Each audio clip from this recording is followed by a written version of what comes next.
Yes. Too good, David. I just want to say a massive thank you to David Dillon, who is our gentleman here on the bagpipes, being live streamed from Sydney to welcome you all to our Making Magic Happen Poetry Night that is being streamed to Melbourne Fringe as part of the Fringe Festival. David, you look amazing, you sound amazing. We're so grateful to have you here with such an eclectic, international and local bunch of poets. And to start off with the Scottish bagpipes there, it's truly amazing and we're indebted to you. Thank you to David Dillon. Give him a clap, everyone, or a silent clap. Thank you. I'm going to let Tanya kick off with a little bit of an intro, but before we do, as this is an international event, I do want to acknowledge country.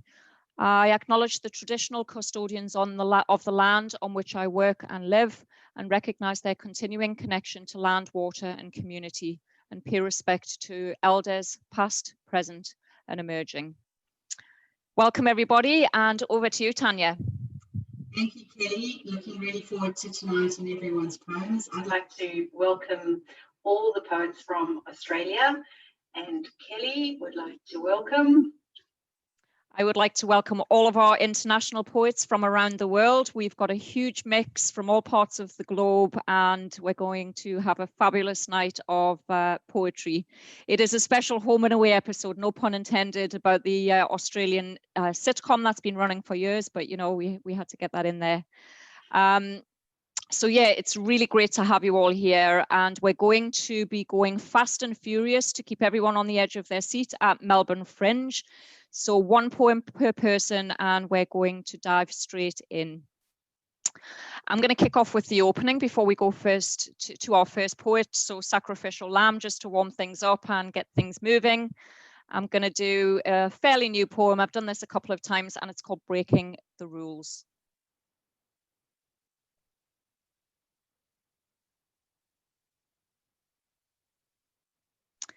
I broke every rule when I graduated school at 16 with certificates filled with GCSEs. Grade A, but still no university degree. I couldn't afford to pay the fee when everything I earned from sweeping floors at the hairdressers, serving six-pack bread buns in the bakers, flipping burgers wrapped in greaseproof paper, went to paying the council official dividends courtesy of government lip service assistance for the four walls of rough-cast housing camouflaged in a concrete jungle. Even the SAS would struggle to rescue the girl who always knew life came with a renewed daily mission. I broke every rule when I became a mule, smuggling my underage innocence beneath feigned self-confidence onto the bus to London down a one-way street travelling from Newcastle on a ticket bought without parental guidance. Because even though they say blood is thicker than water, it can also clot the veins, and I wanted to cut the reins from my mother and never look back.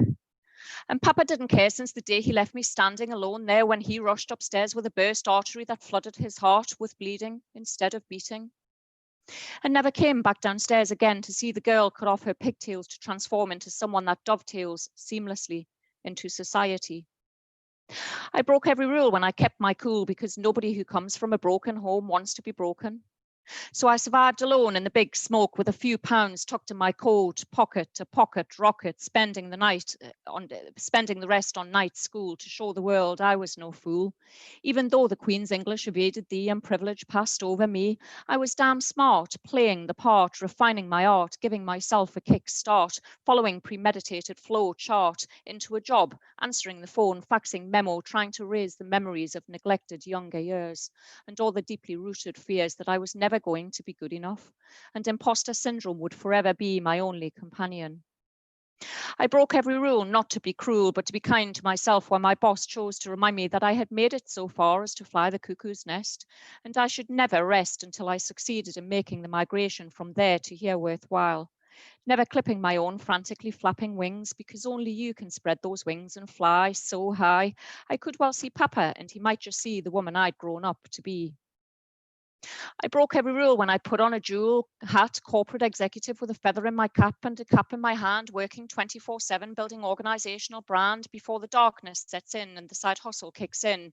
As a poet with deeply rooted scars ingrained in a sonnet, with that feather in cap overshadowing in mental pain from the threat of a sting from the bee in my bonnet, buzzing so loudly it's a struggle to remember that I really did cut those pigtails off.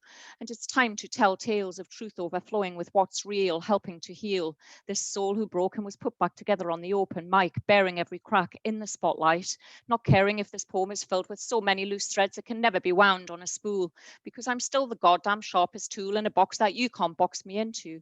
Because I'll always be the girl who broke every rule in the school, who grew into a woman who would rather rhyme to make a dime than recline and decline back into old school. That's me to kick us off. Thank you very much. We're going to go straight into our first bunch of international poets, and I have to start with a gentleman from Scotland, given we've opened with the bagpipes. Finn Hall from Aberdeen in Scotland. The mic is yours. Hello, morning. I feel nice at home now with that bagpipes. Now, it's an old one, and it's called Lords of Plenty. Sitting in their ivory towers, surrounded by millions of minions, yes men, kowtowing, forelock touching, backwards bowing, waiting for approval, hopefully not removal from this important position. Chief bottom wiper to His Majesty the boss, the one who doesn't give a toss because that's what he pays you for. An amorous fling with his secretary bird, it's absurd how grown-ups will fawn for some condescending words of praise. A raise will move mere mortals to concupiscence, while some would accept a cut in their pay just to hear their boss say their name. Are they to blame for the shame they suffer just to keep their position? Suits strut meaningfully along fluorescent corridors, muttering, stuttering out important decisions to younger suits with clipboards, noting notes and dates relating to future meetings, throwing fleeting glances, cold stares that one is not aware that one is being spoken to, waiting for the internal memo summoning you. Fax machines whir endlessly, sending and receiving messages worldwide there and back, attacking opposition without contrition, looking for a quick buck, not caring whose lives they wreck. The check of compensation is no consolation for the hard luck the victims had to suffer. Success is all is success. Wrecks lie complacent all around. Fantastic, so good, Finn. Thank you very much, and amazing to hear you. Straight into our next poet, we have the beautiful Beth Hartley, also from the UK. Over to you, Beth. Where are you from in the UK? I don't have where your hometown is. I'm in Cambridgeshire, in the east of England, and I'm bringing you a piece of the Fen, which is where I live.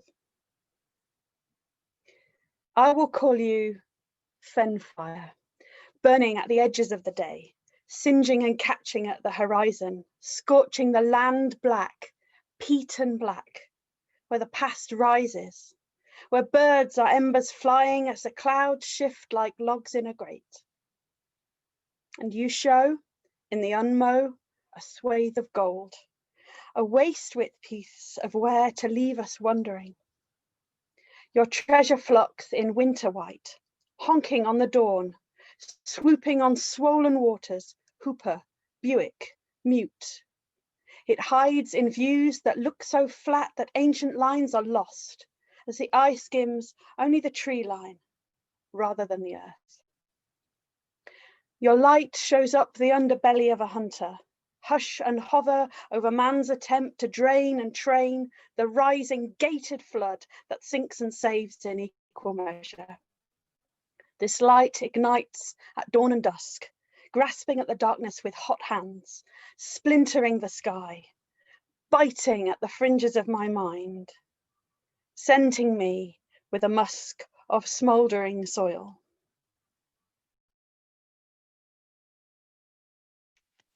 Thank you very much, Beth. Good of you to join us. I know you have a super busy day. Our next poet is joining us all the way from Toronto in Canada. Over to you, Jeff Cottrill.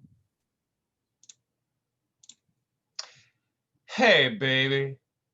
Want to see the world with me?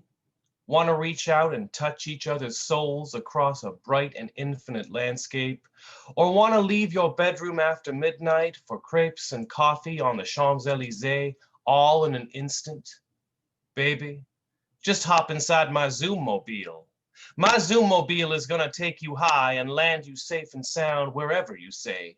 My Zoom-mobile is gonna fly you away to the four corners of the blessed earth before you even rise up from your bed. My Zoom-mobile will bring us both together like no planes, trains, or even automobiles could ever dream of. A ride on Zoom-mobile don't cost me nothing. The dealership was overstocked that day and gave the Zoom-mobile away for free. My Zoom-mobile don't take no gasoline. My Zoom-mobile runs on electric power. I plug the mother in so I can come and plug you in, baby. The ride on Zoom-mobile is always smooth. No bumps, no swerves, and no collision risk. We can get smashed on pills and cheap champagne. The cops will never pull us over, babe, and every journey's safe as a baby's womb. And what a trip it is, my wandering mate. We'll go and dive into a pool of art and culture, full of shallow ends and deep, from every civilization round the globe. We'll crash the private bedrooms and the dens of folks you'd otherwise never get to meet. Hear poetry in London and New York. Talk politics in Belgium and Brazil. Go see Australian seminars, or just kick back with pints of beer and garlic bread with everyone at once. So baby, let us go then, you and I, and ride this magic carpet through the sky and see the world without no airline fare. Get out of my dreams and into Zoom-mobile. Just don't forget to unmute.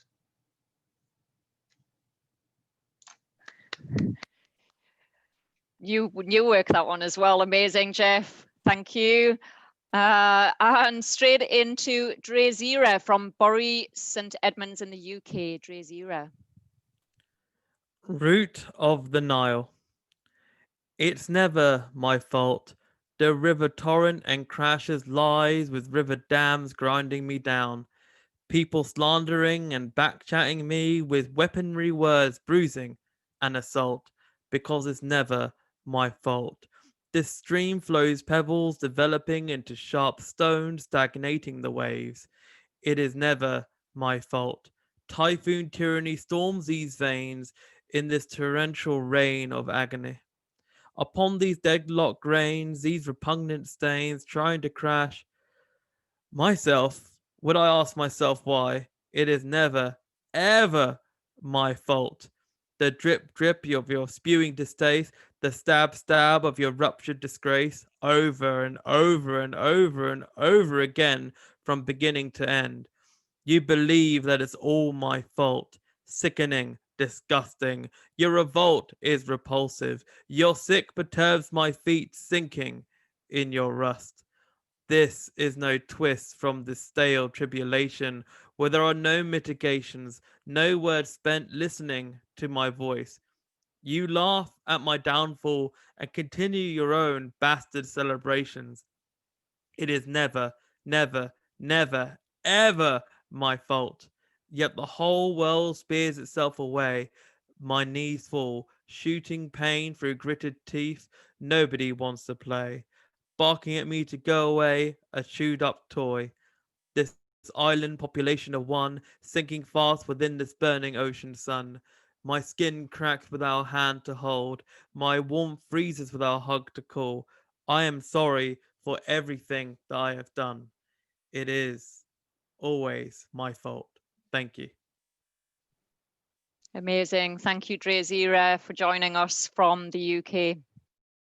Another UK friend of mine, straight over to you, Markey Mark Symmonds, joining us from Northampton. Markey Mark. Change. We need change. Change, not to the other default position that just leads to more division and derision within the government. Shifting the chairs is just the same outcome from a different position. When MPs vote against children's nutrition, but still take their rise reflecting their status and position, then you have to conclude that this is not a sincere position, but merely to rock the boat of the opposition. When the climate change is an urgent message, yet the reality is massaged. when the speed of change is painfully slow and the government don't want us to know that they have the power and they know how to create a revolution of sustainable solutions, yet ecosystems die because of corporate ties. When they move the soil to new locations, hoping to populate new destinations so trains can flow fast into northern stations. Now, it's not just the case of putting on a mask and a cross in a box every 4 years, the same vox pops that never stop, old ideas recycled and watered down, no big picture, no blue sky thinking. While the ice caps are melting and landfill is stinking, Russian oligarchs are more important in their thinking. With a swoop of a pen, they could eradicate fuel poverty, yet still they played a wait and see as the old get mugged by the elected thugs and we follow like slugs. The radicals are rising. It's hardly surprising when the politicians are hiding under immigration legislation that forgets that people are human and over-consuming, while those in the camps are left for years in squalor and tears. Change has to come soon, a radical monsoon that soaks the political elite from their heads to their feet, and the new dawn is spawned and the planet reborn. I'm not talking traditional uprising or by conventional hypocrites who are no better than the other shits, disorganized and failing and falling to bits. No, what we need is a new generation to fix the nation, not trying to destroy dictations. Lead by example for all, not just a wealthy sample that secretes on the underclass, that you keep short of brass, 30 to a class. Change for us to embrace, not just about money, but to save the human race. Thank you so much, Markey. Mark, amazing as always. We're moving away from the UK now and going over to the USA. Do we have Dane Ince in San Francisco? Yes. Dane, over to you. They lie to you. The they that is always the they. I have my reporter's pad and recorder. I'm counting the dead, writing down numbers. The memory seems lined thin paper. Just a moment ago, we were pulsing in bed. What was said, I can't remember. Smiles, faded, newspaper photo on pile and piles of undone things, unfinished. The varnish can open, now gelatin pickle. No sparkle twinkles in unsmiling eyes, waiting for dead Papa to walk them down the aisle. Since you are dead, 4 times broken, smashed to bits, diamond dust collects on wrist and hands. I know I will have to take it one more time and again and again and again. This is the correspondence from the war. This is how we send wreckage gifts, wrapped in Halloween mask, turkey gravy, 8 candles flicker lit. I read the notes from coffee-stained pad. I wondered what for. I showed you every single scar. What good will it do? From behind this old brick wall, I am sobbing. Even I cannot listen to the screaming in my soul. Weary sometimes. I cannot lift my head up and off this angry hot pillow with its licking tongue dreams, trying to seduce me one more time into hate sex with myself. The pickup line heard before now works every fucking time. On my broken knees, I offer the treasure of wounds, blood, and pus, head down, smiling like this is all that is left, but really it's rubies, gold, and diamonds, and children's dreams of joy. Here, take this plate of entrails, build us a country cottage, fine, riot of flowers in the garden where butterflies dance. Just silly clowns. I'm sorry. I'm not ready yet. I still have to ferment. I take back the offer, put those guts back in the cupboard. The maggots not yet fully grown. When they have flown away adults, I will look and go see again. The prognosis may still be poor. Poor is still better than ending never, never, never. Tomorrow I will fill a new notebook full with tragedy, joy, and wonder. Ponder ever and ever the still wanting heart. Morning sunlight sneaking through the slices in the blinds. Life takes you, if you let it, to streams, pools, understanding of the words in the myth, the cartouche on tomb wall, easily readable, like the National Enquiry story of Rat Boy from Mars. Thank you. Thank you so much, Dane. Straight back to the UK this time for Clive Oseman from Swindon in Wiltshire. Clive. And when this event is over, I want you all to subscribe to my YouTube channel. No, it's not for poetry. That's the conventional side of me, the one who has no devotees. On YouTube, I am different.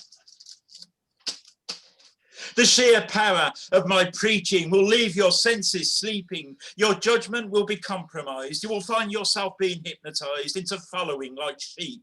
And you will worship at my feet, feeding into my deceit as I fill your mind with false belief. How the virus is a hoax and all the doctors and professors have sold you a lie to give the government an alibi. And you won't be hard to coax to give me money for my research into how the mask is stealing freedom like some kind of cultist church. So expose the government agenda, expose that rogue Bill Gates, burn down all the 5G masks, stand side by side with fascist hate, burn the masks and breathe the air, speak your truth, the state beware. They're poisoning the water, you know. Each litre from the tap contains 5 drops of mucilin, which starves your brain of oxygen and makes you believe what's good for them. Only this special water purified in my factory can protect you from this tyranny. So buy my pure water, just £5 a bottle, your confidence respected. Wake up to the tyranny, all major cards accepted. David Icke endorses this. It's an offer that's too good to miss. Yes, David Icke, and my hat's fell off. Who cares? So get rid of oppressive masks and in the taste of freedom, bask. Protect loved ones from the hyped up hoax with my special natural pills. They may look like simple aspirin, but they can cure all ills. No poison from big pharma, no side effects, no drama, no need to feel dejected. All major credit cards accepted. Reject the narrative they feed you, the lies the government need you to believe. To cut the strings that control you, this is what you have to do. For just £300, I can enroll you on my online course to make you wise, called How to Fight Establishment Lies. We will take these tyrants by surprise. Just £300, no applicant rejected, all major credit cards accepted. So expose the government agenda, expose that rogue Bill Gates, burn down all the 5G masts, stand side by side with fascist hate, burn the masks and breathe the air, speak your truth, the state beware, and I will be grateful for all that you can spare. Freedom! Thank you. If that didn't wake you all up, nothing will. Thank you, Clive. Back to the USA now for our next poet coming from Maryland, and it is Hiram Larew from the USA. Thank you, Kelly. Here's a love poem titled Clatter. Love me in the very same way that the word unbeknownst sounds in midair. Yes. Or just like how spires climb to the very top. And then even beyond soap's slip or noon's drift. And as far as puddles can jump, love to love me like that. and love me as if handshakes were grins, or as when echoes find their tunnel. Love me like those birds that love diving and corners, or just like sunlight is love as it teases the cupboards. Love me in all those ways and more. And with sashes open, love me now, but also then. And as much as when lunch is served with all of that back and forth and clatter. Yes, love me as surely as cups that will spill. Or then above with nights excel, when listening turns to dreams. Love me like the swirling din within the word abound. Thanks, Kelly. Thank you so much, Hiram. We have the last in the first bunch of our international poets coming from Dublin in Ireland. It's Shruti Shukla. Thank you, Kelly. So my poem is called Creep, and here I go. Home keeps creeping in from cracks in between the lines, a striking ray of sunshine and often resounding screams of trees jostle down on a stormy night. Home keeps creeping in from between my 5 fingers, striking at buttons pushed too often. As I gag on unsalted, unseasoned Irish food, I visit my kitchen miles away in habits of a pinch of sriracha and a bucket full of salt. Body, tied down to the parameters of longitude and latitude, mind unsettled by the ticking of the clock, tick-tock, impossible to lock, stop. Time seems like a camphor, in an eyelid drop, a mischange of matter. Home keeps creeping in. From in between the seconds hand of a clock, tick, miss the morning cuckoo's call, talk, coast calling from beyond the graveyard, stop. Home keeps creeping in. From statues of gods lounging on my dresser, an unrecognized feeling of faith seeps in, forcing the atheist to find home within them. Being fluid travels to my country home in leaps across streams. A foggy remembrance remains of the strands of my mother's hair, filling the emptied out voids of the ocean of home. Home keeps creeping in on lonely nights, waves crashing against the stony grit of my soul. As darkness surrounds me, memories light up like fireflies dancing to tunes unknown to the discourse of nostalgia. As my eyes close against the fabric of my cinnamon dews, I visit moments every night, my footsteps tracing the path from school to home. I walk around tumbling over things scattered across the marble floors, noticing difference in desperate attempts to seek familiarity. Footsteps scraping softly, twitching in annoyance, walk over into my mother's warm embrace as they find this familiarity. Home keeps creeping in through mind, body, and soul to hold on to a memory, slipping away. Thank you. Thank you so much, Shruti, and to all of our international poets who have gone so far.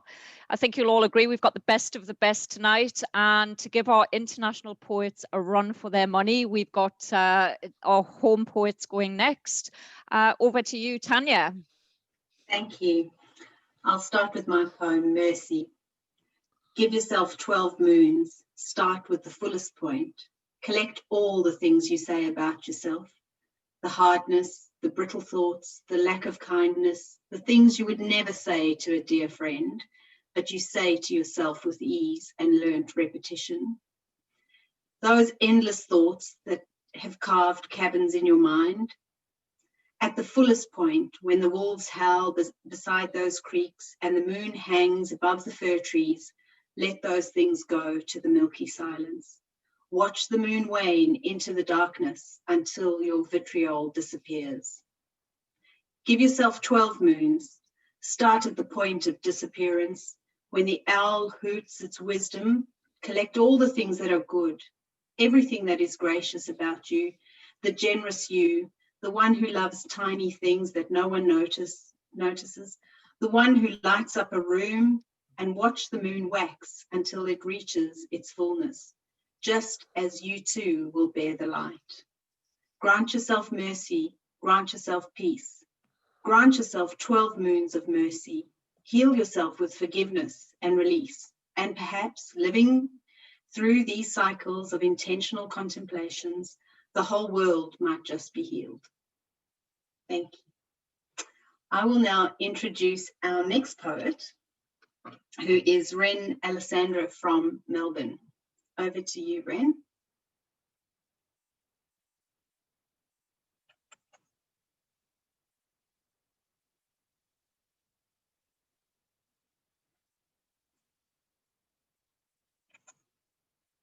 Now, I did see Ren before, so I don't know if she's dropped off.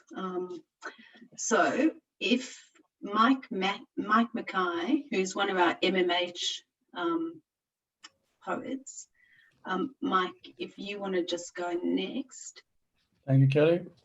I call this one Contrary. Engulfed by sadness, needed something, not sure what, nor from who. Where is help? Who to turn to, who to trust? No one will know. The unlikely ones appear, the improbable ones. Contrary by nature, explicit by deed, implicit with hope. Filling the void, the end. That's it. Thanks, Mike. Thank you. We'll go to Susan Wakefield. Susan's one of our Melbourne poets. Thanks, Susan. Hi, Tanya. Thanks for having me. I've written this poem and it really is my take on 2020. It's called La fin du monde, which in French means the end of the world. We are the terminal generation. Death stopping, all stations. Climb on board. You did this too. Code blue. The West and the rest, you silly planet walkers, have destroyed it all. You can blame tycoon, typhoon, even Uncle Sam, but don't be fooled by your own greedy hand. While people lay dying, you stuffed your fat face. White Western man is our biggest disgrace.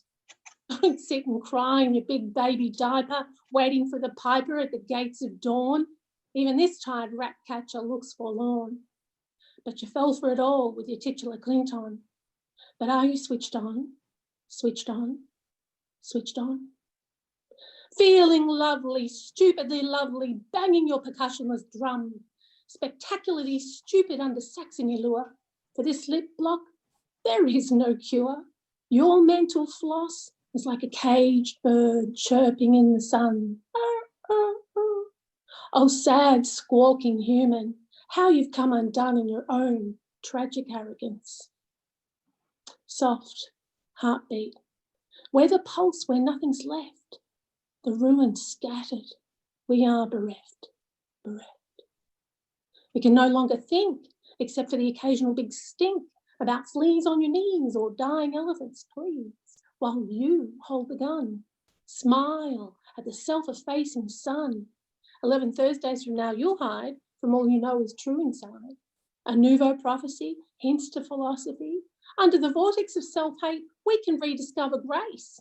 Thank you, Jesus. Fly me to the moon or wherever you have room for useless idiots like me. For whom, when the windows fail and when we cannot see to see, the truth born of that Dickinsonian slant, the truth of repulsive you and me. 'Tis indeed what Nietzsche meant when he said one is punished most for one's virtues spent, and we spent it all. Now, if we be punished by speaking truth, we arrive upon the threshold of hell bent. The gathering card is calling, the cataclysmic gear hulk falling into disintegration. Now stopping, all stations, climb on board, climb on board. The memory taker is your baker, and he steals everything you need. And that, my dears, is a very dark place indeed. Thank you, Susan. Beautiful as always. We'll now go to Gerard Traub, who is based in Queensland and is also one of our Making Magic Happen Press authors. Gerard. Thanks, Tanya. This one's called Finding Light, and there's two parts. So the first part is to find light here in the most impossible places. One spark amidst the darkest night, awakening hope and breadth of heart. Another dawn beckons us, however long the storm cries, as every flower and field surrenders to the sun, where horizons wait no more, dreaming a season like never before. Here until we are light in all possible places. Fire. There is a fire beyond the catch of flame, many worlds unseen, dreaming us into existence upon the breath of intent.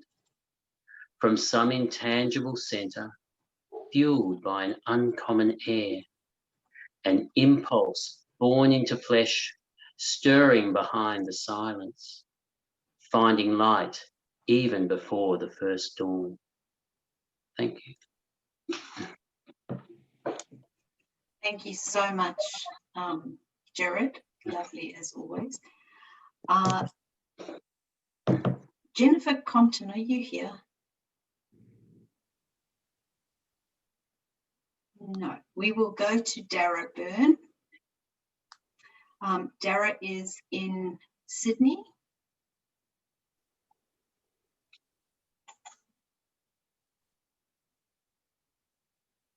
My list seems to have dropped off a bit. So, Rosa. Hello, and Rosa, thank you. Thank you, Tanya and Kelly. This is a short poem. It's titled Embrace of My Mother. A mother is one who nurtures, even when those do's and don'ts are not met. A mother is also human, which is often overlooked. A mother will feel overtired and on some days forgets to think. A mother may not necessarily be the one who bore you, but the one who wipes your tears when no one else reaches out. A mother is not a glamorous role, rather it is filled as much ugliness as is glory. A mother I am, and for this I will not be without my sons.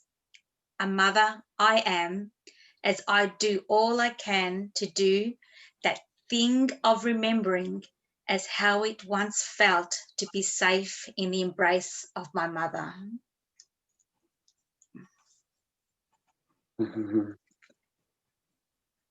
Thanks, Rosa. Kelly, if you are back, we might need to splice this out. I've got two missing and Kelly's got the next run. So Kel, I'll hand back to you and we can chop this out when we edit. Perfect. All right, all good. We're going back to our international poets and we will hopefully go to Maryland in the USA for Analysis. Are you there, Analysis?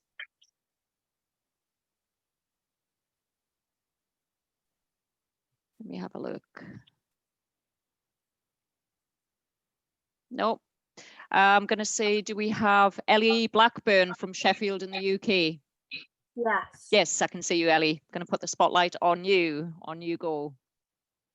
Thank you, Kelly. This is called Scream at the Screens. In this world, only in oppression do we truly feel safe. Familiar villainous faces campaigning again and again for suffering to find its place. For brutality to be wired into the brain, we welcome it with a warm embrace. Because it's always better to be together, surrounded in the wrong debate, than alone in the right place. And what actually constitutes a safe space? Because I'm pretty sure it's not this place or that place. Don't get me started on cyberspace.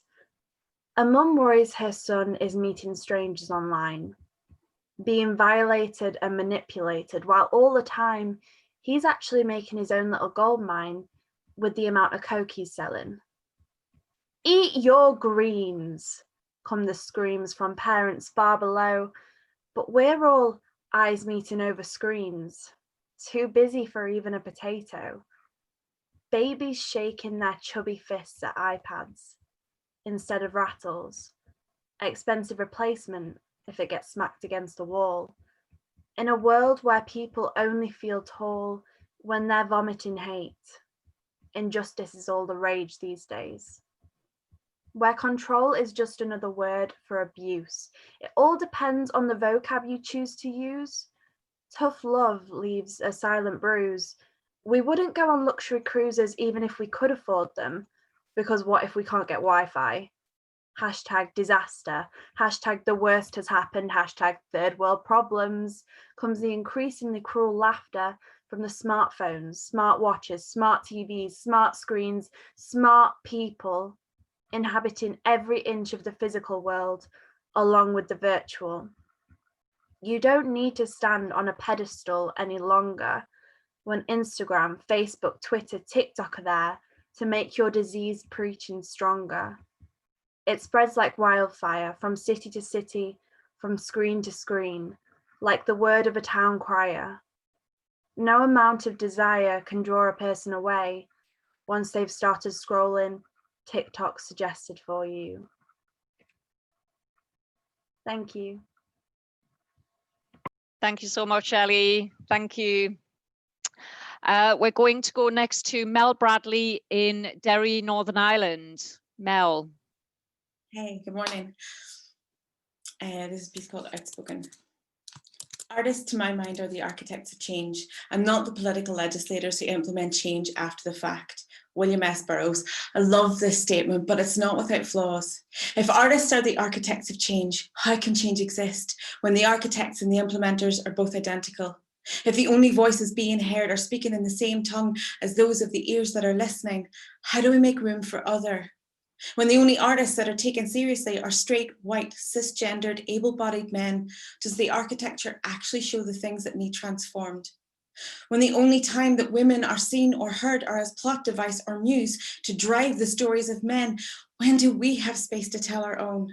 A student once asked me, do you know all these feminists getting angry about manspreading? Do you not think they should be worrying about more important stuff? It got me thinking, because things are never that simple. See, when a man takes up that space, he's not just taking up that space on a bus. He's telling every single woman around him to be small, be quiet, be unseen, because if you're seen and heard, well, you're asking for attention. And that kind of attention only seeks out a conflict in the positions of power.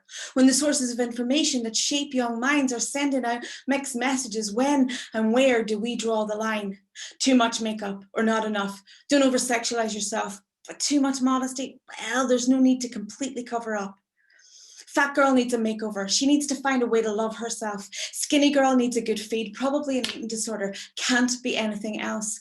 Body hair? She must be one of those crazy hippie pixie loons, all no bra and peppermint tea. A mad bunch, sure they all live in communes. Introverted girls who read books, indie girls sporting geek looks, goth girls with piercings and tattoos, t-shirts and jeans girls in bloke shoes. They're the kind of girls that don't fit the paint by numbers design, that won't conform to the prescribed ideal of the perfect woman shrine. The world needs dangerous women, the gutsy, outspoken kind, the ones who talk about masturbation and orgasms in public and won't be confined. They don't care if you think they're bossy, argumentative and opinionated. They're on a mission, loudspeaker in hand, to show the world this system is outdated. To all you future women writers, young girls in bedrooms crafting poetry, struggling to place emotions felt, too big to fit inside oneself, often responding to an ugly world lost in transition. To those women who say, They'd love to put pen to paper and write their thoughts, harboring desires, dreams and summaries of plots, steeped in self-doubt, shunning notions of leaving behind their comfortable mission. To those women who say they'd never be brave enough to share their secret scribbles, kept in hidden notebooks that no one ever sees, censoring the world from their thoughts and their thoughts from ambition. I dare you. Take that stand, swallow hard, breathe deep, and venture into those unknown lands. If artists are the architects of change, paint, write, dance, be more than, because I am damned if the only voice being heard will be that of a man. Thank you so much. Amazing, Mel. So good. Thank you. Back to the USA. Do we have, I'm sure I've seen you coming from Virginia. It is none other than Special K. Good morning. Trigger warning talks about rape. Last night, I decided to go out. You know, hang with some friends and vibe off our shenanigans, do what normal people do when they need to relax and let loose. Except I didn't realize I was like Cinderella and had an expiration date on staying out late. Wasn't my laughter, because I know I tend to laugh just a little bit louder than everyone else. So was it my laughter that drew your attention? And no, you did not forget to mention my smile and how beautiful it was. No, you did not forget to mention my smile and how beautiful it was. No, you did not forget to mention my smile and how beautiful it was last night. Last night, I decided to go out, you know, hang with some friends and vibe off our shenanigans, do what normal people do when they need to relax and let loose. Except I didn't realize I was like Cinderella and had an expiration date on staying out late. Was it when I went and sat alone that implied I was available and you, yes, you, should come and make yourself at home? Was it when I went and sat alone that implied I was available and you should come and make yourself at home?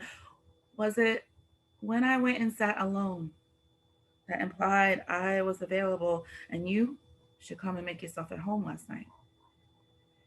Last night, I decided to go out, you know, hang with some friends and vibe off our shenanigans, do what normal people do when they need to relax and let loose. Except I didn't realize I was like Cinderella and had an expiration date on staying out late. Was it when I gently placed my hand on your forearm and said, "Not tonight, sweetie, okay?" Was it when I touched my hand to your forearm and said, "Not tonight, sweetie, okay?" Was it when I put my hand on your forearm and said, I said, "Not tonight, sweetie"? Last night, I decided to go out, you know, hang with some friends and vibe off our shenanigans, do what normal people do when they need to relax and let loose, except I didn't realize I was like Cinderella and had an expiration date on staying out late. Was it my boldness in looking you in the eye that encouraged you to try? Was it my brazen decision to look you in the eye that encouraged you to try? Was it my daring to look you in the eye that encouraged you to try last night? Last night, I decided to go out, you know, hang with some friends and vibe off our shenanigans, do what normal people do when they need to relax and let loose, except I didn't realize I was like Cinderella and had an expiration date on staying out late.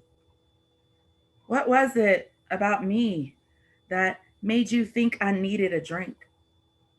What was it about me that made you think I wanted a drink? What was it about me that made you buy me a drink last night? Last night, I decided to go out, you know, hang with some friends and vibe off our shenanigans, do what normal people do when they need to relax and let loose, except Except I didn't realize I was like Cinderella and had an expiration date on staying out late.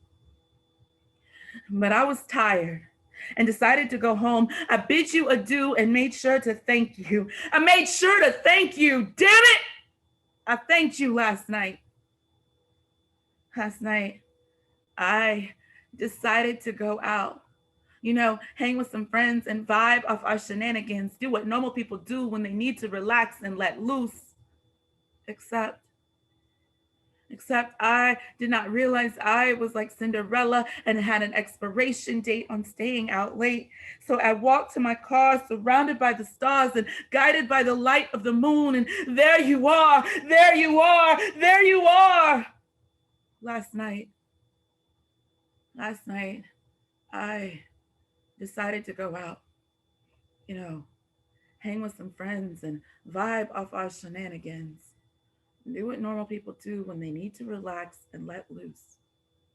Except I didn't realize I was like Cinderella and had an expiration date on staying out late. Last night, I was raped.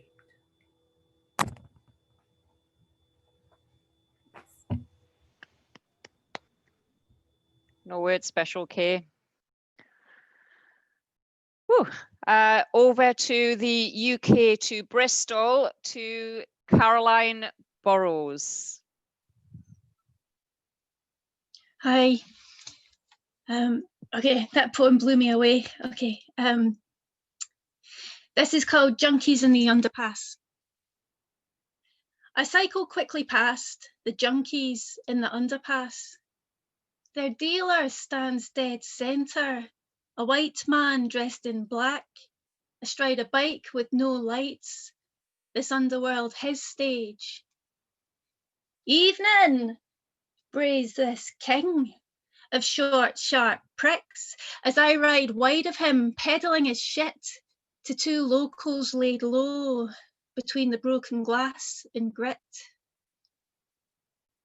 His shout carries a glint, like the water in the bottle and the tarnished metal spoon I spy left at pedal level, a scene waning like the moon. Yellow light reveals them huddled beneath the underpass's mosaics, which depict a long history of most of Bristol's trades. This current exchange excluded, and the sugar, and the slaves. Graffiti scrawls across the pictures, letters and words all strung out. Not street art, not a Banksy, just a public place defaced. It's an update representing this exact time and space. Thank you. Thank you so much, Carolyn.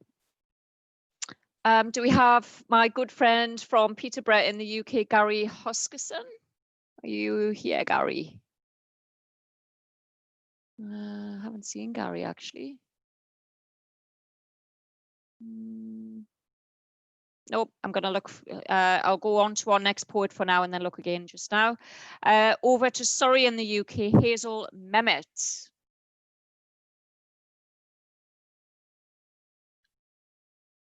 Do we have Hazel?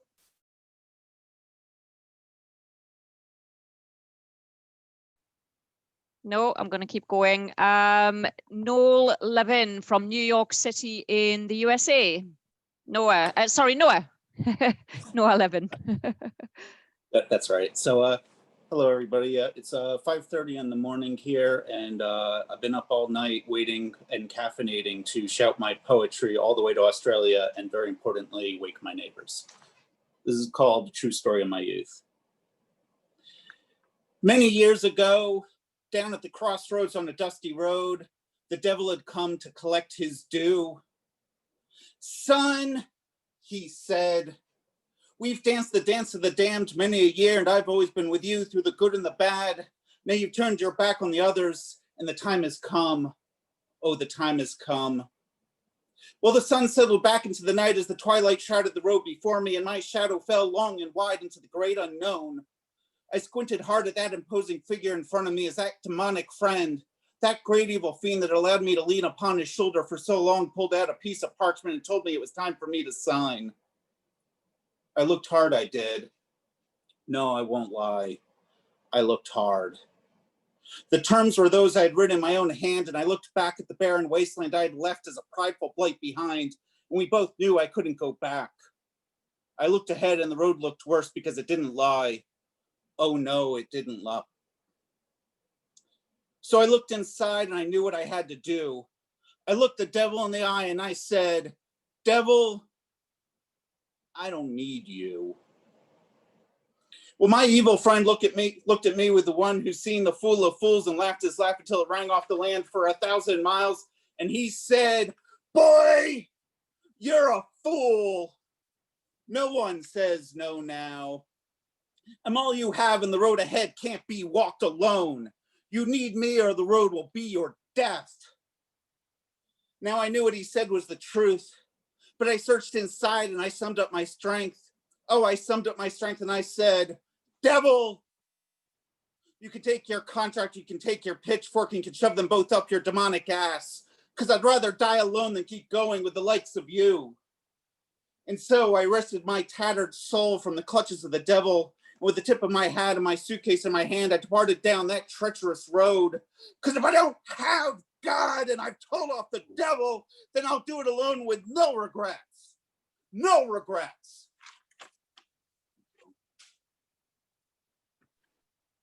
Thank you so much, Noah. Awesome as always.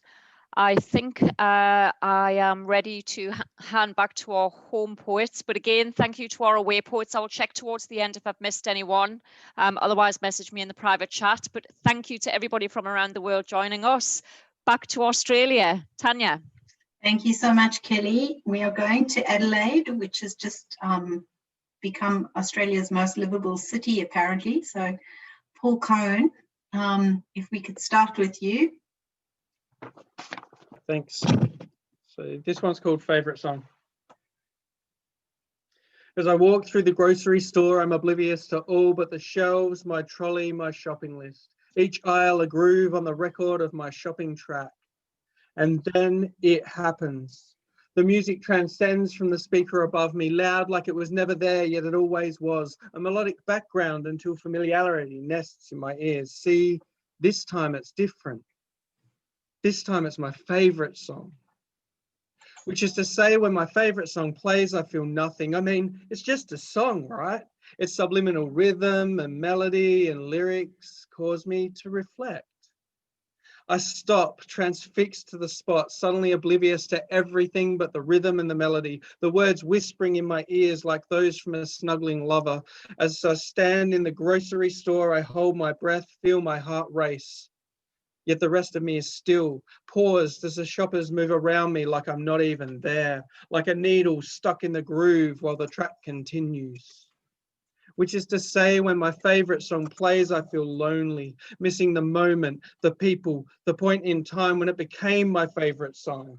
My eyes begin to fill with tears as I'm flooded with everything yet nothing all at once. What's happened? What's wrong with me? Why do I feel like this? It's my favourite song. Snapped out of my trance by the polite words of a layman who can't hear nor understand the importance of the moment I'm held captive in, who sees me as nothing more than an obstacle in aisle 7. Mind stuck in the past and the present, my body fixed yet liquid, as I realised I'm now swaying to the song's ebb and flow. Which is to say, when my favourite song plays, I feel seen, understood, safe when no one's there. Protected in that space, that moment in time. I wipe the tears from my eyes, begin to move once again, understanding myself better, immersed in the conclusion of both the song and of my feelings, which is to say, when my favourite song plays, I am the rhythm, I am the melody, I am the lyrics, and the intense emotions leave me stuck on repeat. Thank you. Thank you. That was fantastic. Elijah, if you can come off mute.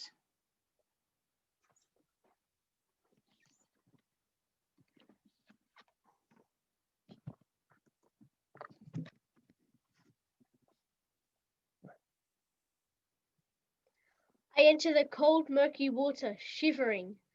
First my feet, then ankles, knees, waist, zap! Cold, slimy tentacles wrap around me like those of a jellyfish. But it feels different. It's tangled? I look down at my feet and see plastic bags and fishing line tangled up around me and more filth drifting through the current. Suddenly, I feel a stabbing pain in my left lower leg. I start to panic. Oh no, I've been bitten by a shark. I swim frantically to shore to get a better look at my bite. Oh no, I can't look. There's a tooth in my bite. Hang on, shark teeth don't shine. I look more closely at my gash and see not a shark tooth, but a triangular-shaped piece of glass. I think of the sea creatures swimming in this filth, in this man-made filth, and I wonder, is this how it feels to be a fish out of water? It was wonderful, Elijah. Thank you so much. Jaden, are you ready? I see you taking your place. Over to you, Jaden. Nature. As I walk out my door, the first thing I see is nature. Nature's many different things like flowers, trees, leaves, plants, and animals and insects too. We need to respect nature because it's living just like us.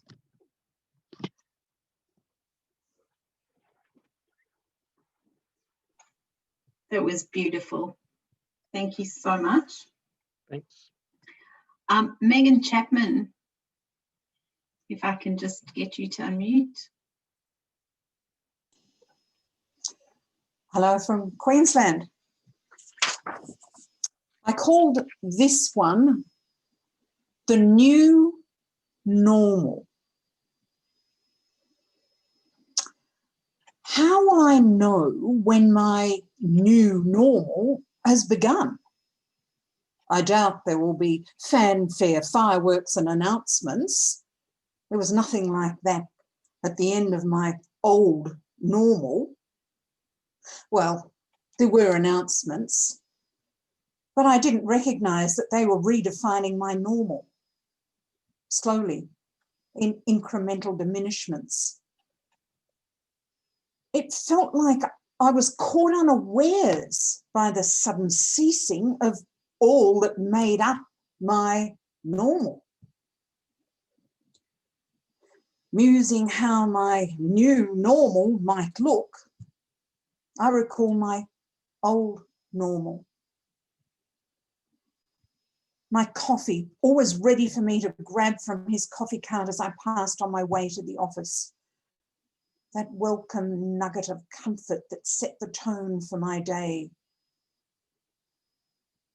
Gone. No chat or names, just a shared passion for good coffee, our morning ritual. Gone.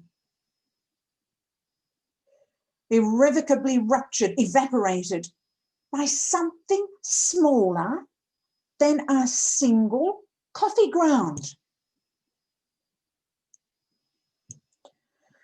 I wonder how he's doing, and I pine for that coffee.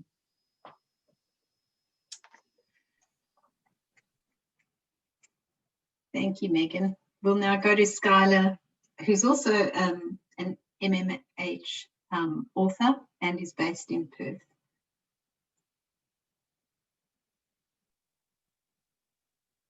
Hi everyone, sorry, I've just got to bring up what I'm doing.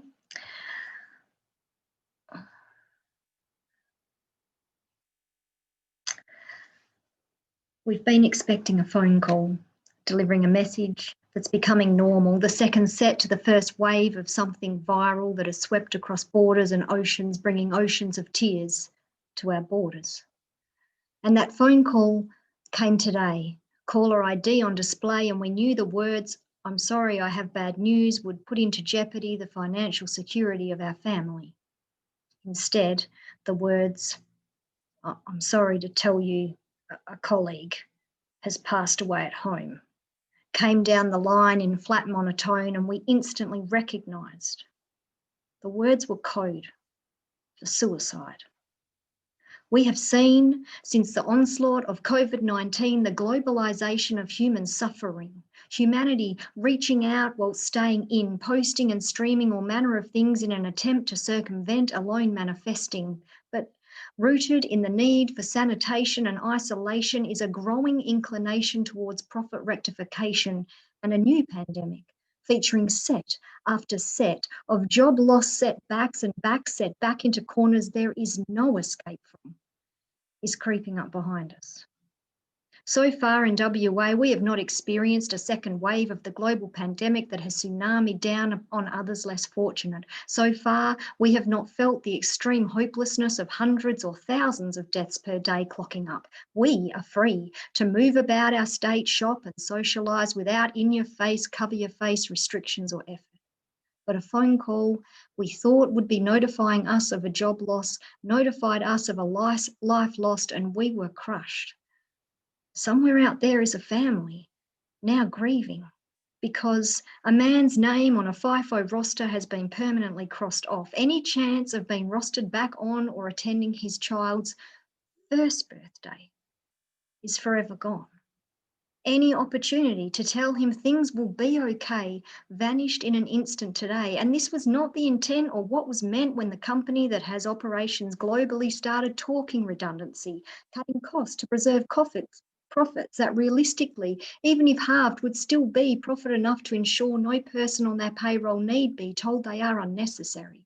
Profit enough to provide security and lifelines for individuals and families. Profit enough to keep the company operational only, not shareholders happy. What I'm saying is globalisation is the act of extending out across the globe, but we can choose to extend anything. So why not hope?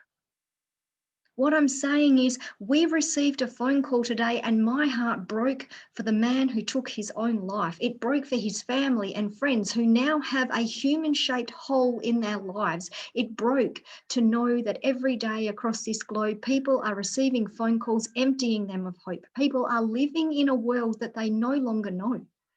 Humanity is experiencing a shift that not all of us have the scope to survive or deal with. And what I'm saying is, it's time to shed the hardened layers of our skin, to let out the empathy we've learned to shut in.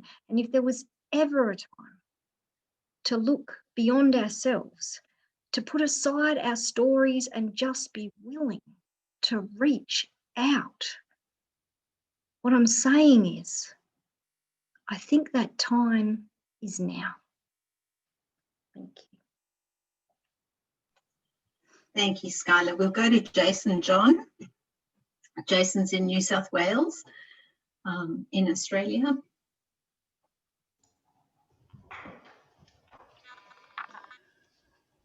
When I became a Christian in my 20s, I went to a couple of Pentecostal rallies and imagined myself one day standing on the stage in front of thousands, humbly sharing my wisdom. 20 years of ministry later, and I realised that invitation's never coming, and so something like this is the closest I'm ever going to get.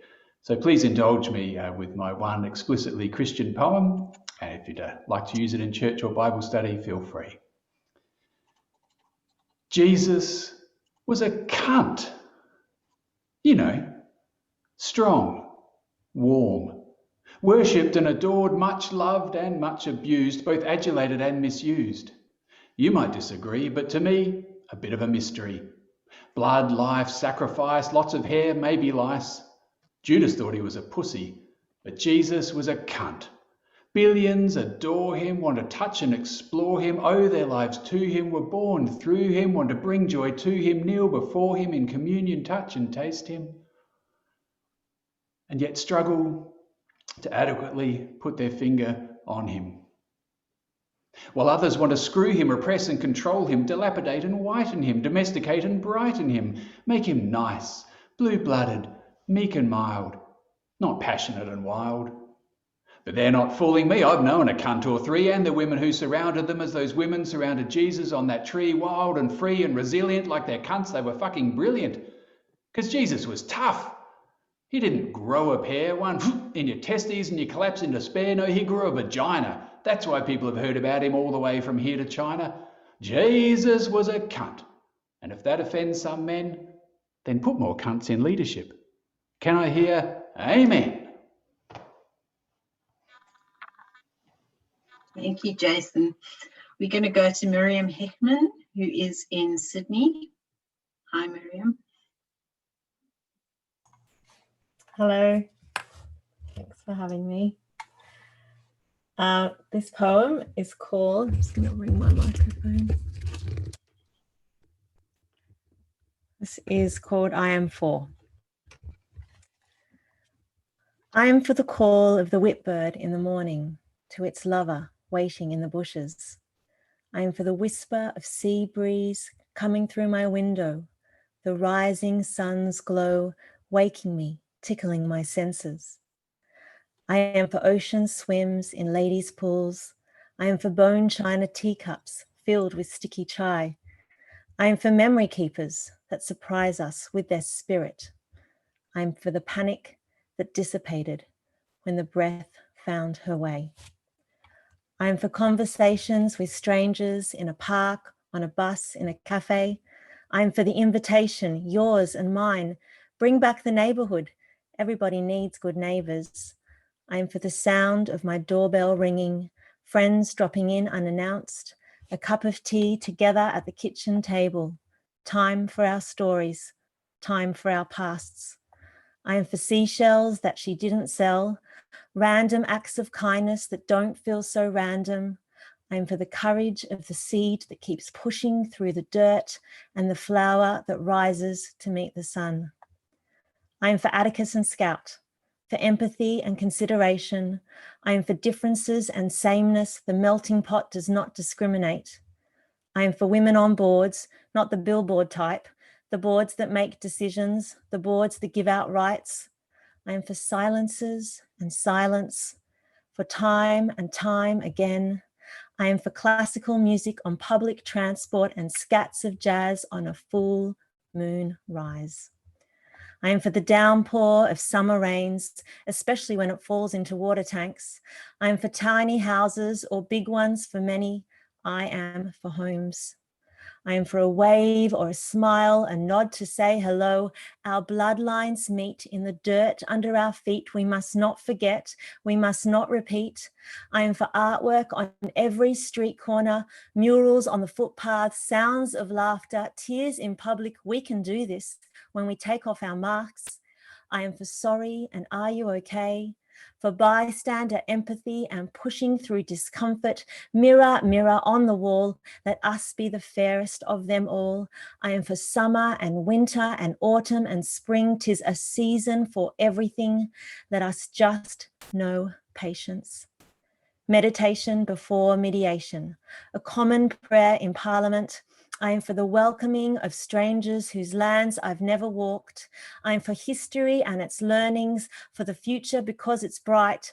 I am for keeping the conversation going. I am for truths to be brought to the light.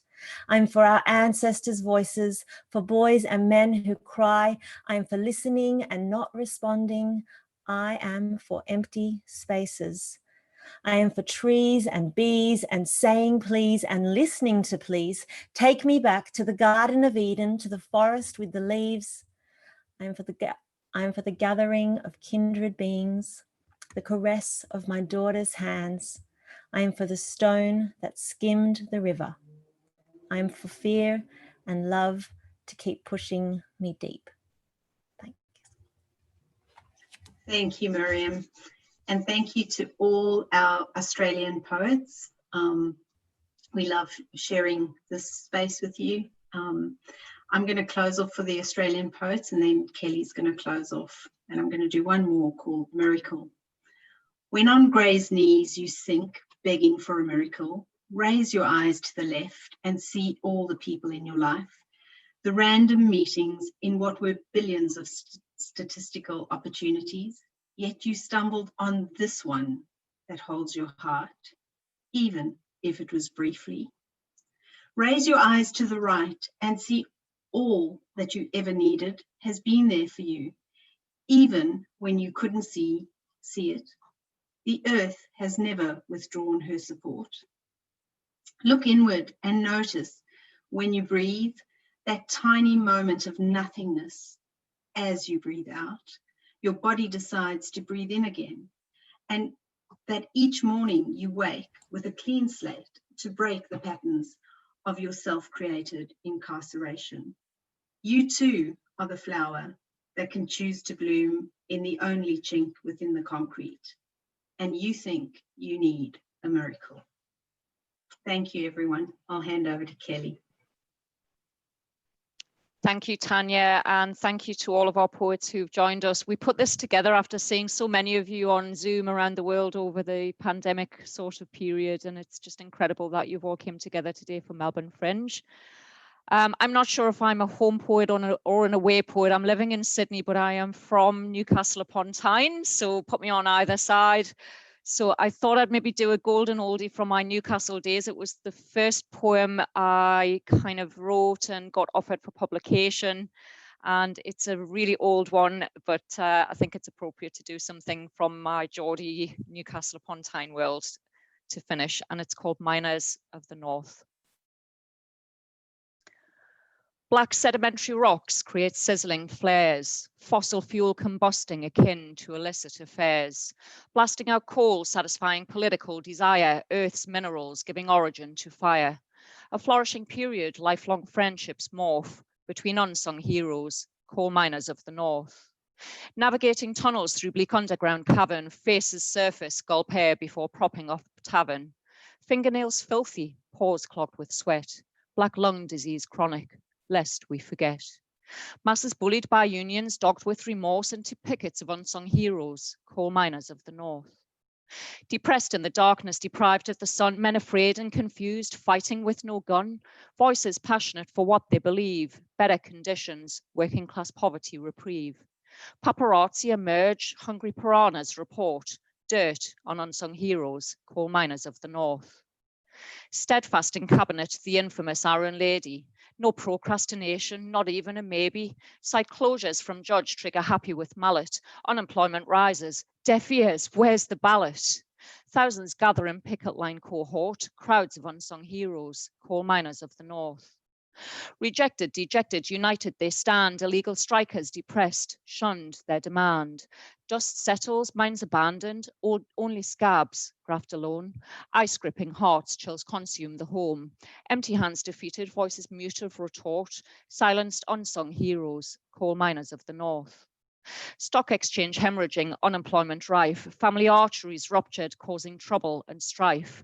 Young men of kindred spirit, lucky to grow old, big dreams crushed underfoot, their tale must be told. Legends buried deep in core, renewable energies thrust forth. Nobody recalls the unsung heroes, coal miners of the North. The past is long gone, but history stays forever in memories told in yarns, poems, and plays, reminding us all of the men below ground who once became lost, but now they are found above the surface where sunlight shines, a spotlight on the darkness that once was the mines. They dug deep and fought for conditions valiantly sought. We will never forget the coal miners of the North. That's me, a little bit of Margaret Thatcher era for you to finish off. And I think we have got Karen Mc Dermott, who is our beautiful publisher from Making Magic Happen Press, just to close out the night. Karen, over to you. Thank you, Kelly, and wow, what an amazing night. And thank you so much to everyone who came to join us tonight. The poems have been amazing.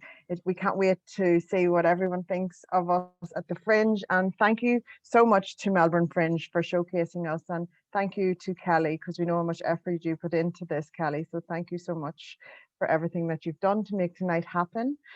I want to thank David Dillon, because wow, what an opening that was. Was that not fabulous? Like, there's nothing like a bagpiper in a kilt. Well done, Dillon. Thank you so much for putting on an amazing show. We truly appreciate it. And a few other thank yous. Just quickly, I would like to just say hi and thank you to our MMHPress poets who are here tonight. So Mackay and also Gerard Traub, who are actually MMHPress authors, and Tanya and Kelly, and I think Susan's here somewhere too. And we've got lots of MMHPress authors. It's amazing that we're able to create this platform which to be heard on. So it's wonderful. And to all of the home and away poets, thank you so much for joining us. And for, I believe somebody has been up all night, caffeinating, waiting to read tonight. So thank you so much for your efforts. Believe me, it doesn't go without gratitude. So thank you to everyone for coming together. And yes, I can't wait to see this playing out on the Melbourne Fringe. Congratulations, everyone.